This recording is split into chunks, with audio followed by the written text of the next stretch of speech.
안녕하세요. 백두산 금융연구소의 백두산입니다. 11월 19일 목요일 아침 9시 6분입니다. 자, 어젯밤에 S&P의 변곡 가능성에 관해서 좀 언급을 드렸었는데요. 굉장히 중요한 자리였죠. 방향성이 변곡이라는 얘기는 위쪽으로 터질 수도 있는 거고 아래쪽으로 터질 수도 있는데 거래 일자, 뭐 어떤 상승 목표치라든가 이런 일자를 다 충족시켰기 때문에 어제는 빠질 가능성이 높다고 봤고, 일단은 저의 예상대로 그래서 주식시장이 좀 빠져서 내려왔습니다. 나스닥이 0.8%, S&P가 1.1% 정도 빠졌어요. 어제 같은 경우는 이런 뉴스가 있었죠. 여기 보시면 그 화이자 뉴스가 있었죠. 화이자에서 이제 최종적으로 어떤 뭐 임상실험 결과가 나왔는데 성공적이라고 얘기가 나온 거죠. 어젯밤 제가 녹화할 시간쯤에요. 그런 뉴스가 나왔는데, 이제 한번 우리가 생각을 해볼 게, 이 백신 개발 성공 뉴스가 빵빵 터질 때마다 시장이 별로 안 좋을 수 있다는 걸 좀 생각을 해봐야 되겠습니다. 주식시장은 참 재밌는 게 지금 와서 주식 차트하고 어떤 이슈를 좀 대입을 해보면 정말 재밌는 게, 결과적으로 이 코로나 바이러스가 주식시장을 구했고 백신이 시장을 죽이고 있다는 생각이 듭니다. 재밌지 않습니까? 그죠? 물론 코로나라는 바이러스 때문에 주식시장이 폭락을 하긴 했었지만은 한국이라든가 미국이라든가 지금 현재 굉장히 강한 지수들을 보면 어쩌면은 그때보다 고점이 더 높아졌잖아요. 바이러스 나오기 직전보다. 그러니까 이런 걸 생각해보면 어쩌면 바이러스가 세상을 구하고 백신이 지금 세상을 죽이고 있는 건지도 잘 모르겠습니다. 물론 뭐 좀 지나야 백신이 세상을 죽인다 이렇게 이야기할 수 있겠지만은, 아직으로선 모르지만 주식시장이 그래서 이렇게 재밌다고요. 그죠? 이런 점들이 정말 투자를 어렵게 만드는 점들 중에 하나다. 우리의 상식과 약간 반대로 움직이는 측면이 있다. 이런 말씀을 좀 드리고 싶네요. 자, 그래서 어제 뭐다 빠졌죠. 네. S&P, 나스닥 뭐 다 빠지고요. 전 종목 다 빠지고, 그래서 보시면은 하락 종목 수 4,800개, 상승 종목 수 2,500개, 골고루 다 빠지고 전반적으로 빨간색. 화이자가 어제 그래 좀 올랐네요. 성공했다고. 화이자가 좀 올랐는데, 솔직히 근데 화이자 차트 같은 걸 보시면은 별로 그렇게 도움은 되지 않는 것 같아요. 어제의 상승이, 예를 들면은 이미 화이자 사장이 그 며칠 전에 뉴스 띄워놓고 이미 한번 해먹었기 때문에, 솔직히 이 거래량을, 이게 화이자 일봉인데 이날 화이자 사장이 다 팔아버렸는데, 이 장대음봉의 거래량을 극복하기는 쉽지 않을 것 같아요. 그죠? 어제 그래서 반응이 그렇잖아요. 이미 이 화이자 주가에는 모든 어떤 백신 개발에 대한 기대감이나 이런 호재가 반영되어 있는 가격이기 때문에 막상 재료가 나올 때마다 이제 음봉으로 밀리는 모습이 나온다라는 게 좀 하여튼 볼만한 특징이죠. 아무튼 화이자가 중요한 게 아니고, 우린 또 시장을 살펴보도록 하겠습니다. 자, 결과적으로 빠졌어요. 그죠? 빠져서 이거는 뭐 어떻게 되겠습니까? 고점을 확인했다라고 이야기할 수 있죠. 이 상황에서는요. 자, 여기 보시면 S&P 현물 지수입니다. 현물 지수로 보시면 어디겠습니까? 뭐 대충 한 3620, 3615, 여기를 3거래일 동안 넘지 못했다. 그죠? 여기 있는 이 저항을 3거래일 동안 돌파하지 못했습니다 라는 이야기를 이제 할 수 있죠. 그리고 거기에 더해서 어떤 이 시세가 계속 유지되기 위해서 중요한 자리였던, 뭐 예를 들면 이런 자리, 3600이 3600이라 할게요. 3600이란 이런 자리도 붕괴시키고 장대 음봉으로 밀려서 내려져 왔다. 고점에 대한 저항을 확인하고, 그리고 아래쪽으로 이 지지력을 테스트했는데 지지력이 없다라는 게 확인되니까 밀려 내려왔죠. 자, 이제 아래쪽으로 하락하는 게 정상적일 것입니다. 뭐 이미 어젯밤에 설명 다 드렸다시피 뭐 7거래일 7거래일 어쩌고저쩌고, 14거래일 14거래일 어쩌고저쩌고 이런 얘기 했고, 이제는 새로운 사이클이 시작되는지 여부를 좀 잘 보셔야 되겠다는 겁니다. 오늘 이쯤 해놨으니까, 그러니까 어젯밤에 이쯤 만들어 놨으니까 오늘 밤은 일단 하락을 해주는 게 자연스러운 모습이긴 하겠죠. 이런 관점으로 지켜보시면 될 것 같고요. 그 테슬라에 관해서는 제가 그 며칠 전 영상에서 조금, 어제였나 제가 영상에서 조금 잘못 이야기를 한 거가 있어서 좀 정정을 하고 넘어가자면, 그 편입은 실제로 12월 달에 되는 거죠. 그러니까 이제 S&P에 편입될 수 있다라는 뉴스가 나온 게 요 날이었고요. 실제로 편입은 12월 달 넘어서 된다고 하니까 제가 그 부분을 잘못 얘기해서 오늘 정정하고 넘어갑니다. 요 날 이미 S&P에 편입된 걸로 얘기했는데 그게 아니죠. 12월 달 중순쯤인가 하여튼 있어요. 그날쯤 편입된다고 하니까 아무튼 그래서 어젯밤 테슬라는 또 오르더라고요. 야, 정말 참 재밌는 세상입니다. 실제로 S&P에 딱 편입돼서 거래되는 첫 거래일 날부터가 진짜 중요할 것 같은데, 아무튼 뭐 오늘까지 오르고 있네요. 정말 재밌는 세상이에요. 어떻게 이렇게 하고도 또 오를 수가 있나? 야, 진짜 이 광기가 장난이 아니다. 물론 지가 오른다고 해봤자 테슬라가 지금 자리에서 물린 사람들 주식 털고 나오기엔 딱 좋긴 한데, 예, 그다지 큰 의미는 없다라고 생각합니다. 뭐 중요한 거는 어쨌든 누울 자리를 보고 누우라 이거죠. 누울 자리를 보고 누우라. 기본적으로 모든 주식들이 지금 뭐 지금 지금 지금 테슬라가 30달러부터 해서 400 지금 480달러인데 10배가 넘게 올랐는데, 앞으로 더 오를 수 있다 해도 왜 이런 자리에서 주식 매입을 고려하냐 이거죠. 이건 사실 모든 종목에도 다 해당이 되는 이야기입니다. 단기적으로 10배 올랐으면 이제 그만 해먹어야지. 이런 주식을 갖고 도대체 얼마나 더 해먹겠다고. 여기서도 지금 누울 자리를 보고 발을 뻗어야 되는데, 뭐 애플이나 이런 다른 종목들도 다 마찬가지죠. 그러니까 버블이라는 게 이런 게 무서운 겁니다. 이런 게 이미 밑에서부터 들고 와서 이미 뭐 시세가 몇 배 이상으로 났는데, 이게 애플이죠. 애플도 뭐 단기적으로 뭐 한 5배, 뭐 장기적으로 보면 뭐 수십 배의 수익이 이미 났는데, 이 누울 자리를 좀 보고 누워야 될 거 아니냐. 이 참 아무튼 그런 생각이 듭니다. 지금은 아무튼 누울 자리는 절대 아니다, 그죠? 지금은 이제 그만 일어나서 이제 수익 실현하시고, 이만치 하면 많이 드셨냐? 그러니까 이만치 하면 많이 드시지 않았냐? 이제 그만 배부를 때 나오시라. 이런 이야기를 좀 드리고 싶습니다. 뭐 난 그래 끝까지 빨아먹을란다 그러신 분들은 뭐 어쩔 수 없는 거고, 아무튼 주식이 너무 비싸다라는 게 지금 제가 드리고 싶은 이야기들이죠. 주도주들이 특히 너무 비싸다라는 게 현재 시장의 가장 큰 문제인 겁니다. 주도주가 시장을 끌고 올라가야 되는데 주도주가 너무 비싸니까 시장 자체가 부담이 된다, 이런 말씀을 드리는 겁니다. 나스닥 지수 볼게요. 나스닥 지수도 어제 같은 그림이죠. 어제 아주 훌륭했어요. 그러니까 어제 S&P고 나스닥이고 양시장이 아주 훌륭했습니다. 뭐가 훌륭했냐? 뭐 개파락 출발에도 불구하고 장중에 고점 확인할 거 다 하고요. 뭐 하나 빼먹은 게 없어요. 정말 어제 하락을 하고 싶긴 했나 봐요. 고점 확인하고 싶은 거 다 하고 철저하게 확인할 거 다 하고, 그 다음에 이제 아래쪽으로 밀려 내려오기까지 했으니 굉장히 일단 하락 쪽으로 그림은 좋긴 좋습니다. 그래서 나스닥 같은 경우는 뭐 예전에는, 지금까지는 여긴 이 위에 자리 여기가 저항이었다면은 이제는 저항이 한 단계 낮아진 거죠. 저항이 밑으로 내려온 거고요. 얘도 똑같습니다.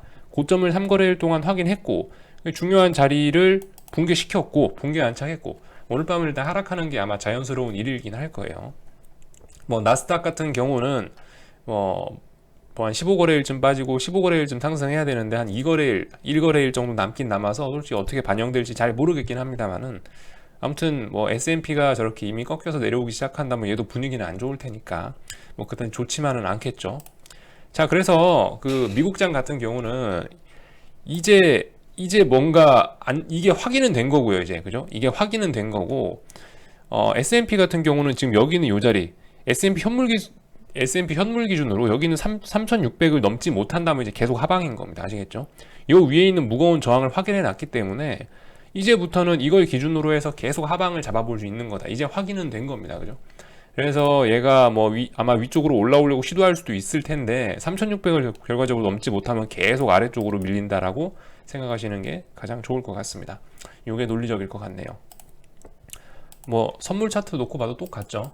선물 차트 놓고 봐도 똑같습니다. 모양은 뭐 예를 들면 S&P 선물이 뭐 3,620 정도, 3,620을 결과적으로 못 넘은 거죠. 3,620에서 3거래일 동안 밀렸고 중요한 자리 붕괴시키면서 내려왔고, S&P 선물 기준으로는 3,580을 넘지 못하는 한 계속 하방으로 보시면 좋을 것 같고, 그리고 3,535 요 자리도 붕괴시켜 버린다면 정말 아래쪽으로 이제 목표치 많이 열리는 거고요. 두 군데 자리 정도 살펴보시면 될 것 같죠.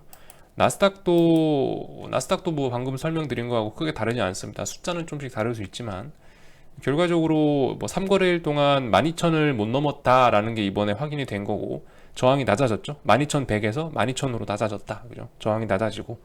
그러니까 결과적으로 12,000, 그러니까 12,100, 12,000짜리는 이제 너무나 무거운 저항이 됐습니다. 너무나 무거운 저항이 됐고, 앞으로 이제 뭐 중요한 자리, 뭐 예를 들면 11,820이라든가 이런 자리들을 좀 붕괴시키는지 여부를 다시 봐야 되겠죠. 뭐 이런 자리가 붕괴되면 우르르르 이제 가능성이 있다. 왜 우르르르냐?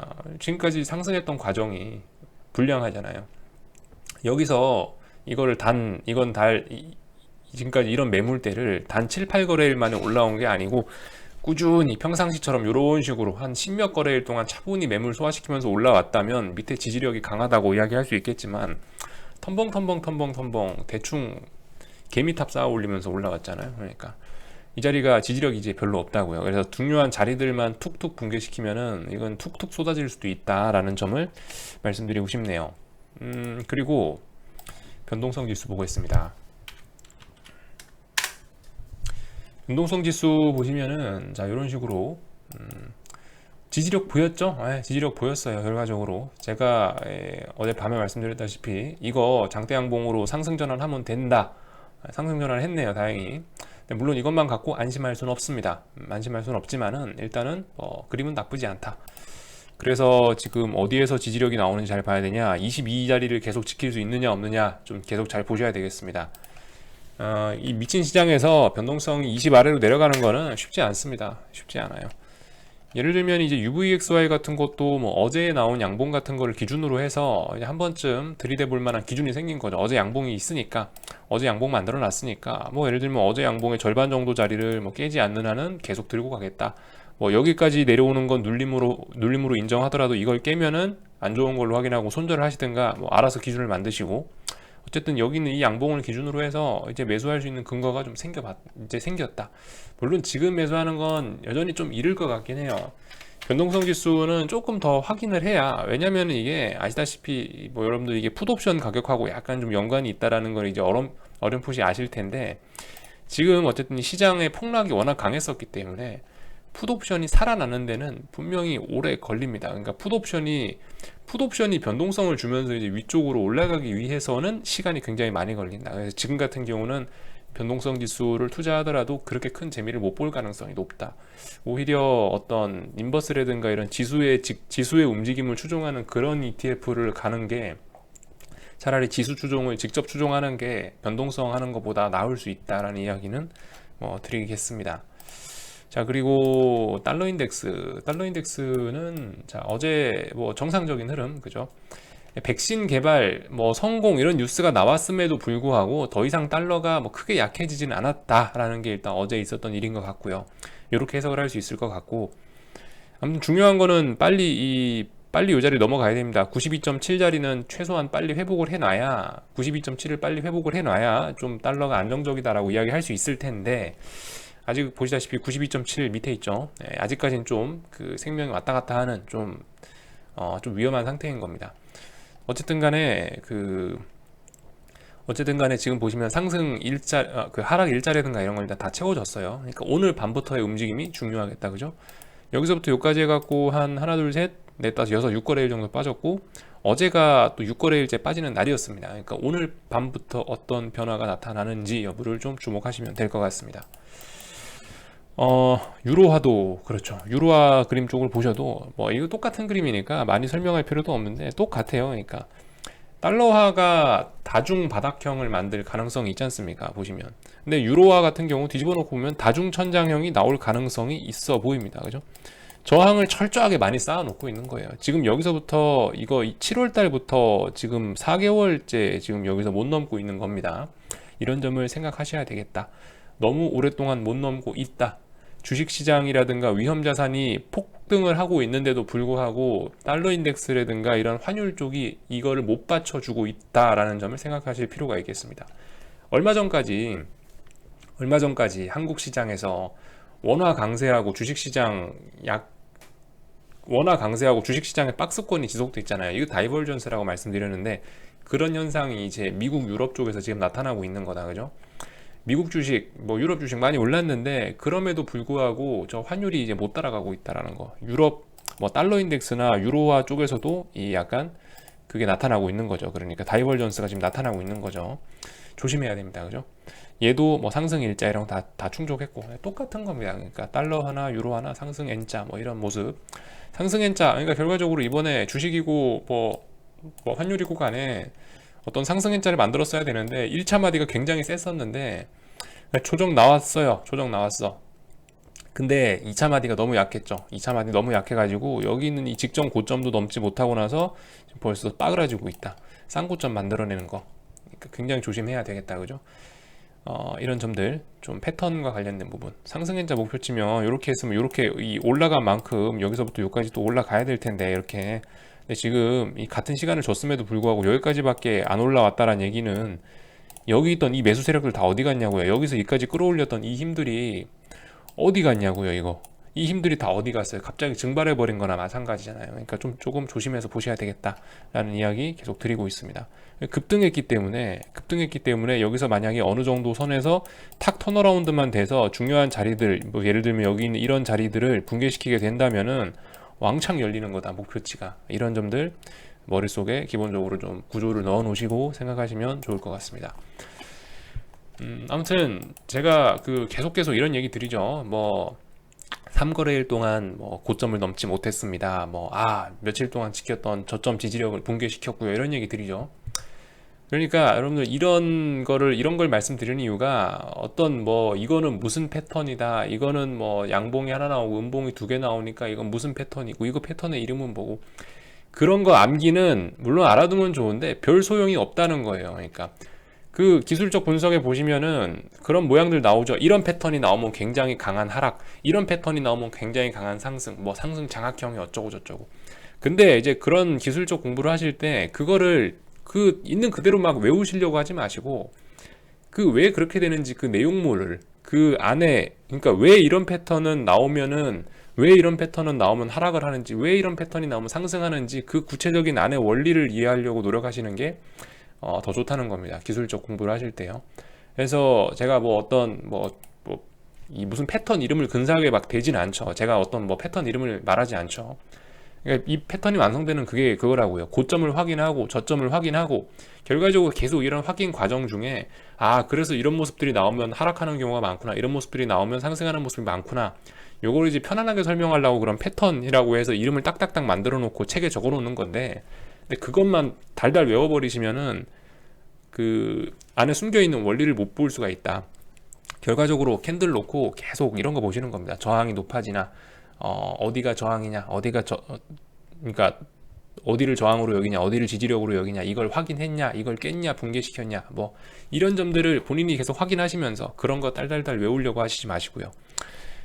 외우시면은 안 됩니다. 주식시장은 그대로 진행이 잘 안 되거든요. 지금 보시면 최근에도 패턴이 좀 많이 바뀌었어요. 최근에도 패턴이 많이 바뀌었어. 요즘에 하여튼 좀 그렇습니다. 이게 계속 개인들이 이제 그런 거 패턴을 외워버리니까 모양을 조금씩 바꾸고 있죠. 예를 들면은 요즘에 뭐가 약간 바뀐 거냐면은, 보통은 이랬단 말이에요. 보통은 이렇게 장대 양봉 하나 쭉 뽑아내고 나서 뭐 음봉으로 장대 양봉 이렇게 하나 쭉 뽑아내고 나서 음봉으로 보통 이런 식으로 갭상승해서 이런 식으로 밀려서 이렇게 내려오는 패턴이 많았어요. 쉽게 개인 여러분께도 알기 쉽게 이렇게 갭상승을 하면서 딱 신호를 줬단 말이에요. 이런 게 근데 워낙 사람들이 패턴을 외워버리니까 요즘은 약간씩 패턴을 바꿔버리잖아요. 어젯밤에 개파락 출발한 게 약간 그런 거죠. 나스닥이라든가 S&P라든가 뭐 이런 거 보시면은 패턴을 조금씩 바꾼다고요.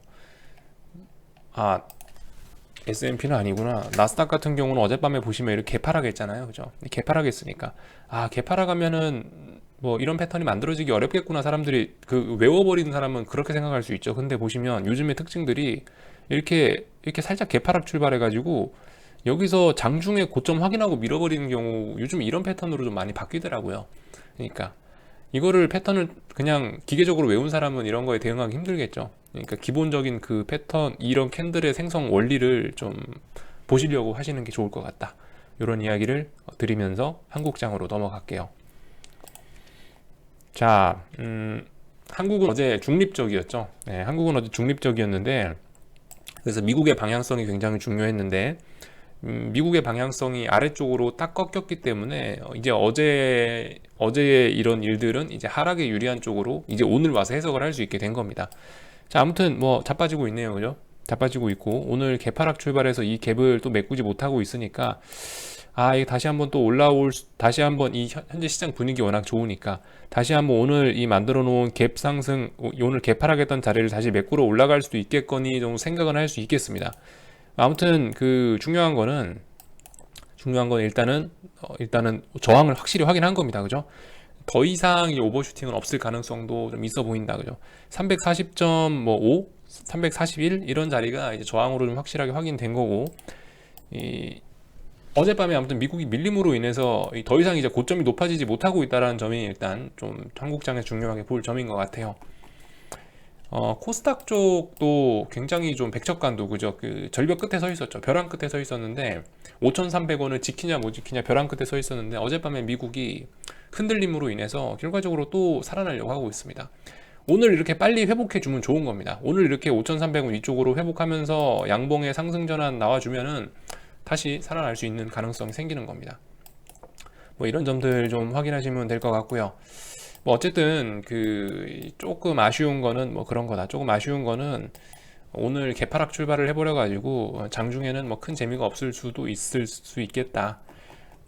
그 정도 생각은 좀 들지만은 아무튼 인버스를 매집을 아래쪽에서 잘 하신 분들이라면은 인버스 아래쪽에서 뭐 예를 들어서 지금 뭐 3,400원, 3,500원 3,400원 초반대에서 매수하신 분들이라면 이제 계속 한번 들고 가볼 수 있는 어떤 중요한 신호가 된 겁니다. 일단 오늘부로 해서 손절 기준 이렇게 잡으면 되겠죠. 뭐 하여튼 뭐 3,400 뭐 몇십 원 이 밑으로 내려오면 난 손절을 하겠다라든가 그런 기준 만들어 놓을 수 있겠습니다.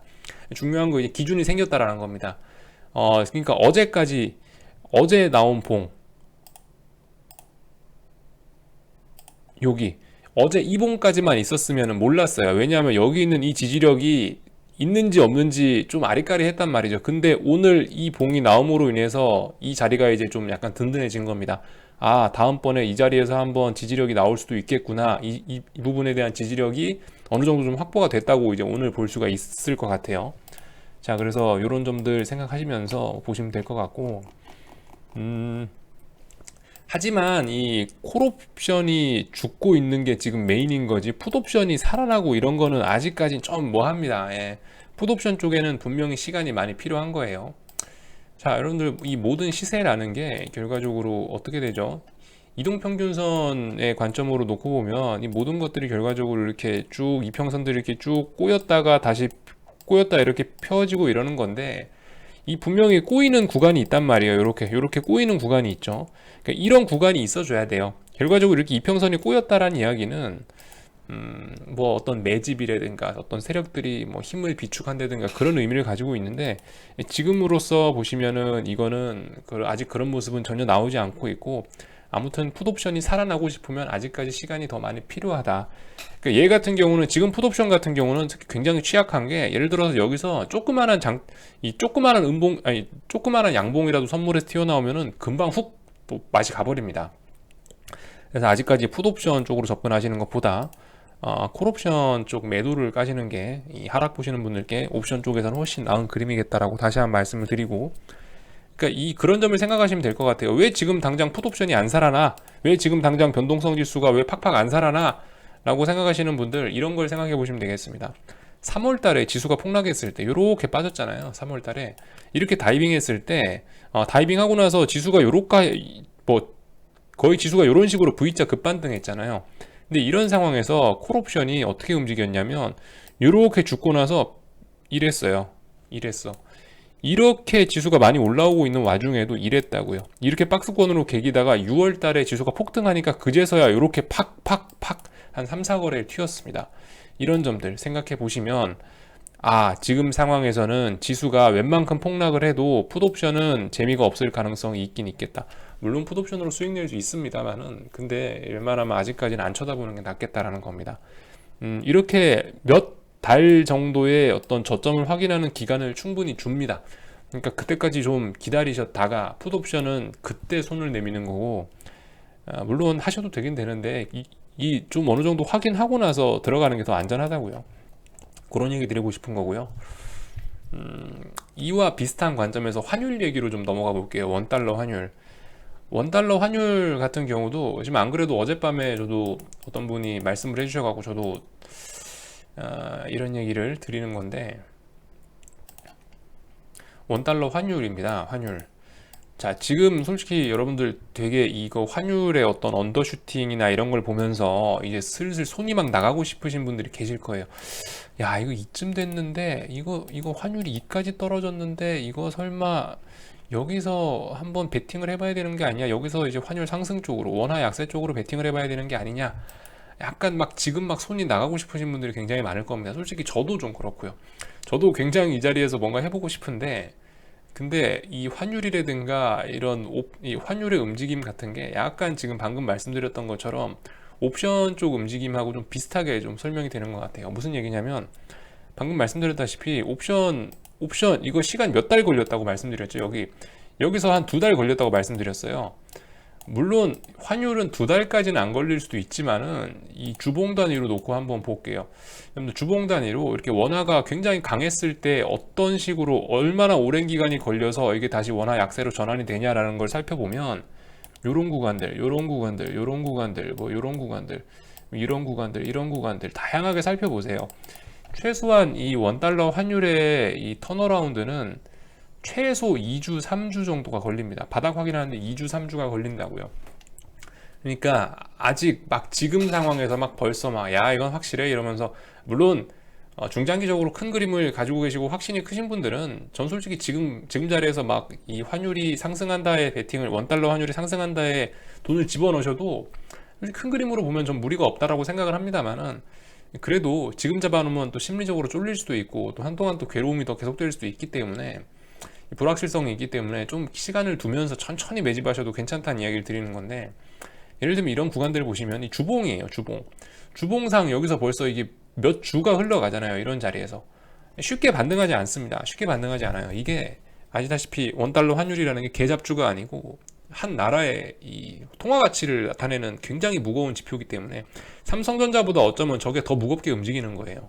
그러니까 저런 대단한 놈이 추세를 턴어라운드 하는 데는 최소 몇 주가 걸린다. 그러니까 몇 주간 저점을 지키는지 여부를 확인하고 나서 들어가도 늦지 않다라는 이야기를 드리는 겁니다. 뭐 제가 이미 이런 얘기를 너무 늦게 드렸나 모르겠습니다. 이미 뭐 들어가실 분들은 다 들어가셨나 모르겠는데 어쨌든 이거 환율 상방 베팅 하실 분들은 이미 다 베팅 하셨을려나 모르겠는데 아무튼 몇 주 정도 시간을 줘도 괜찮다. 예. 아니면 겁나게 분할로 접근하시라. 난 올해 말까지 매집하겠어. 이런 생각으로 앞으로 한 달 반이 남았는데 11월 19일이니까 난 뭐 한 달 반 동안 매집하겠어. 이런 생각이시면 뭐 말리진 않겠지만은 아무튼 좀 천천히 여유를 가지고 지켜보셔도 괜찮다. 시장은 충분히 우리한테 시간을 줄 겁니다. 이게 그러니까 이런 거는 팍팍 꺾이죠. 이렇게 그죠. 원달러 환율이 약세에서 이렇게 강세로 이렇게 훅 전환되는 거는 며칠 단위로 훅 꺾일 수 있지만 이게 지금 현재 그 진행되고 있는 이런 강세에서 약세로 전환되는 거는 굉장히 오랜 시간이 걸릴 수 있다라는 점 염두에 두시고 접근하셨으면 좋겠다라는 거죠. 그래서 옵션 얘기하다가 이런 얘기까지 좀 연속적으로 드렸고 아무튼 그 아직까지 인버스 쪽은 너무 그렇게 아직 막 환호할 때는 아니다 그죠? 이제서야 좀 저점이 확인되어 가고 있는 거고 천천히 모은다라는 생각 가지고 가시는 게 좋겠습니다. 천천히 모은다. 예. 아직까지 경기를 푸시면 안 됩니다. 아직까지 인버스 보시는 분들이 좀 고생해야 될 날들이 많이 남았어요. 어쨌든 이번에 폭등으로 인해서 이평선이나 뭐 이런 많은 것들이 훼손이 되었기 때문에 오래 기다려야 됩니다. 그런 기간 동안 천천히 접근한다라는 생각 가지고 하셔야 되고 고점이 나왔을 수도 있어요. 고점이 나왔을 수도 있는데 아직 그건 모릅니다. 고점이 나왔을지 안 나왔을지는 아직 모르기 때문에 어쨌든 좀 천천히 접근하시는 게 좋을 것 같다라는 거. 근데 제 생각에 콜옵션은 고점이 나왔을 가능성도 있을 것 같아요. 네, 아시겠죠? 콜옵션은 추측해 봅니다. 콜옵션은 고점이 나왔을 가능성이 좀 높아 보이긴 합니다. 지수가 설마 고점을 갱신하더라도 이 콜옵션은 제 생각엔 더 이상 고점을 갱신하지 못할 것 같거든요. 웬만한 내과에 있는 놈들이 아니면. 네. 그래서 이 정도 이야기까지 드리고요. 궁금한 건 리플 남겨주시고요. 또 오늘 저녁에 뵙도록 하겠습니다. 여기서 마칠게요.